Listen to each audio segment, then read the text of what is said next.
ସାଙ୍ଗମାନେ, ମୁଁ ଆଜି ସାମୁଦ୍ରିକ ଶାସ୍ତ୍ର ଅନୁସାରେ ସୌଭାଗ୍ୟଶାଳୀ ସ୍ତ୍ରୀମାନଙ୍କର ଶରୀରରେ ଥିବା ଲକ୍ଷଣ ଆଧାରରେ ତାଙ୍କର ଭବିଷ୍ୟତ ଓ ବ୍ୟକ୍ତିତ୍ୱ ବିଷୟରେ ଜଣାଇବାକୁ ଯାଉଛି। ସାଙ୍ଗମାନେ, ଭାରତୀୟ ସଂସ୍କୃତିରେ ଶୁଭ ଅଶୁଭ ଏବଂ ଭଲ ଖରାପ ଏସବୁ କଥା ଉପରେ ବହୁତ ମହତ୍ତ୍ୱ ଦିଆଯାଇଛି। ଆମର ଜ୍ୟୋତିଷ ଶାସ୍ତ୍ର ହେଉଛି ବିରାଟ ବଡ଼ ସମୁଦ୍ର ଭଳି, ଯେଉଁଥିରେ ପ୍ରତ୍ୟେକ ଜିନିଷ ପଛରେ ଥିବା ଅର୍ଥକୁ ବିସ୍ତୃତ ଭାବରେ ସମ୍ୟକ୍ ବର୍ଣ୍ଣନା କରାଯାଇଛି। ଆମର ଆଖପାଖରେ ଯେତେ ସବୁ ଘଟଣା ଘଟୁଥାଏ, ତାହାର ସମ୍ବନ୍ଧ ଆମର ନିକଟ ଭବିଷ୍ୟତ ସହିତ ନିଶ୍ଚିନ୍ତ ଭାବରେ ଯୋଡ଼ି ହୋଇ ରହିଥାଏ। ଆମ ଶରୀରରେ ଥିବା କିଛି ଚିହ୍ନ ବା କଳାଜାଇ କିମ୍ବା ଆମ ଶରୀରରେ କିଛି ଗଠନରେ ବି କିଛି ନା କିଛି ଅର୍ଥ ଲୁଚିକି ରହିଥାଏ। ଭଗବାନ ପ୍ରତ୍ୟେକ ମନୁଷ୍ୟର ଶରୀରର ଗଠନକୁ ଅଲଗା ଅଲଗା ଭାବରେ ତିଆରି କରିଛନ୍ତି। ଯେମିତିକି ରଙ୍ଗ ହେଉ, ରୂପ ହେଉ, ସ୍ୱଭାବ ହେଉ, ବିଚାର ଶୈଳୀ ହେଉ, ଯେକୌଣସି ପରିସ୍ଥିତି ଆଦି ସବୁଥିରୁ ଜଣେ ଅନ୍ୟ ଜଣଙ୍କଠାରୁ ଭିନ୍ନ ହୋଇଥାଏ। ସମୁଦ୍ର ଶାସ୍ତ୍ର ଆମର ବୈଦିକ ସଂସ୍କୃତିର ଏକ ପ୍ରମୁଖ ଅଂଶ ଅଟେ ଏବଂ ଯେଉଁଥିରେ ଆମ ଶରୀର ଉପରେ ନିର୍ମିତ ଏହିସବୁ ଚିହ୍ନ ଏବଂ ଶରୀରର ବିଭିନ୍ନ ଅଙ୍ଗ ଗଠନର ଅଧ୍ୟୟନ କରି ମନୁଷ୍ୟର ଭବିଷ୍ୟତ ଏବଂ ବର୍ତ୍ତମାନ ବିଷୟରେ କୁହାଯାଇଛି। ଆସନ୍ତୁ ଆଜିର ଏହି ଭିଡ଼ିଓ ମାଧ୍ୟମରେ ଜାଣିବା ଯେ ସୌଭାଗ୍ୟଶାଳୀ ସ୍ତ୍ରୀମାନଙ୍କ ଶରୀରରେ ଥିବା କିଛି ଏମିତି ମୂଲ୍ୟାଙ୍କନ ଚିହ୍ନ ଏବଂ ଅଙ୍ଗର ଗଠନ ବିଷୟରେ, ଯାହାର ସିଧା ପ୍ରଭାବ ତାଙ୍କର ଜୀବନଶୈଳୀ ଉପରେ ପଡ଼ିଥାଏ। ଚାଲନ୍ତୁ ଜାଣିବା ସେହି ଧନବାନ ସ୍ତ୍ରୀମାନଙ୍କର କେତେଗୁଡ଼ିଏ ଲକ୍ଷଣ। ଚାଲନ୍ତୁ ସେହି ଲକ୍ଷଣ ଗୁଡ଼ିକ ଜାଣିବା। ନମ୍ବର 1, ଯେଉଁ କନ୍ୟାର ହାତରେ ଶଙ୍ଖ, ଚକ୍ର ଏବଂ ପଦ୍ମ ଚିହ୍ନ ରହିଥାଏ, ସେମାନେ ବହୁତ ସୌଭାଗ୍ୟଶାଳୀ ହୋଇଥାନ୍ତି।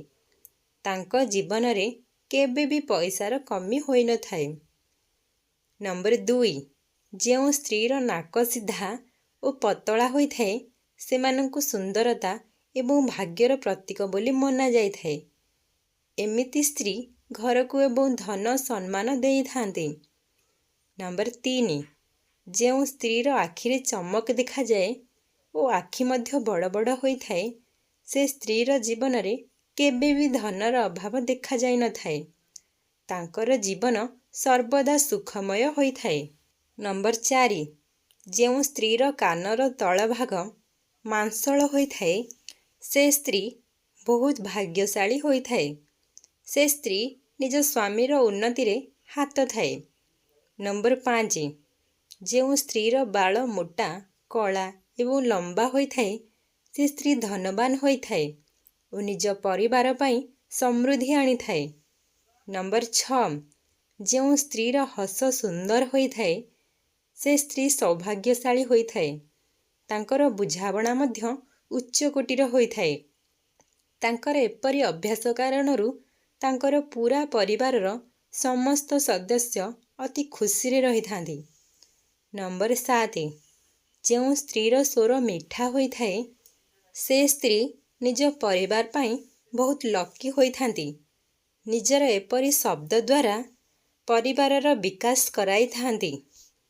ନମ୍ବର 8, ଯେଉଁ ସ୍ତ୍ରୀର ଚେହେରାରେ ଚମକ ଥାଏ, ସେ ସ୍ତ୍ରୀ ହସ, ଖୁସି ଏବଂ ସମୃଦ୍ଧିର ପ୍ରତୀକ ରୂପେ ବିଦ୍ୟମାନ ହୋଇଥାଏ। ନମ୍ବର 9, ଯେଉଁ ସ୍ତ୍ରୀର କାନ୍ଧ ଚଉଡ଼ା ଓ ମଜବୁତ ହୋଇଥାଏ, ସେ ସ୍ତ୍ରୀ ସମାଜରେ ନିଜ ପରିଶ୍ରମ କାରଣରୁ ବହୁତ ସମ୍ମାନ ପାଇଥାଏ। ନମ୍ବର 10, ଯେଉଁ ସ୍ତ୍ରୀର ମଥାରେ ପ୍ରାକୃତିକ ରୂପରେ କଳାଜାଇ ରହିଥାଏ, ସେ ସ୍ତ୍ରୀ ସୌଭାଗ୍ୟର ପ୍ରତୀକ ହୋଇଥାଏ। ସେ ସ୍ତ୍ରୀ ତା ପରିବାର ଓ ସ୍ୱାମୀ ପାଇଁ ଅତ୍ୟଧିକ ଧନର କାରଣ ହୋଇଥାଏ ଓ ତାଙ୍କ ପରିବାରରେ କେବେ ବି ଧନର ଅଭାବ ରହିନଥାଏ। ନମ୍ବର 11, ଯେଉଁ ସ୍ତ୍ରୀର ପାଦର ଆଙ୍ଗୁଠିରେ ହାଲକା କଳାଜାଇ ରହିଥାଏ, ସେ ସ୍ତ୍ରୀ ନିଜ ପରିବାର ପାଇଁ ବହୁତ ଭାଗ୍ୟଶାଳୀ ହୋଇଥାଏ। ଭିଡ଼ିଓଟିକୁ ଏହିଠାରେ ଶେଷ କରୁଛୁ। ଯଦି ଆପଣମାନଙ୍କୁ ଏହି ଭିଡ଼ିଓଟି ଭଲ ଲାଗିଛି ତେବେ ଦୟାକରି ମୋ ଚ୍ୟାନେଲକୁ ସବସ୍କ୍ରାଇବ୍ କରି ଭିଡ଼ିଓକୁ ଗୋଟେ ଲାଇକ୍ ନିହାତି କରନ୍ତୁ। ବେଲ୍ ଆଇକନ୍କୁ କ୍ଲିକ୍ କରିବାକୁ ଭୁଲନ୍ତୁ ନାହିଁ। କମେଣ୍ଟରେ ଜୟ ମହାଲକ୍ଷ୍ମୀ ନିଶ୍ଚୟ ଲେଖିଦିଅନ୍ତୁ।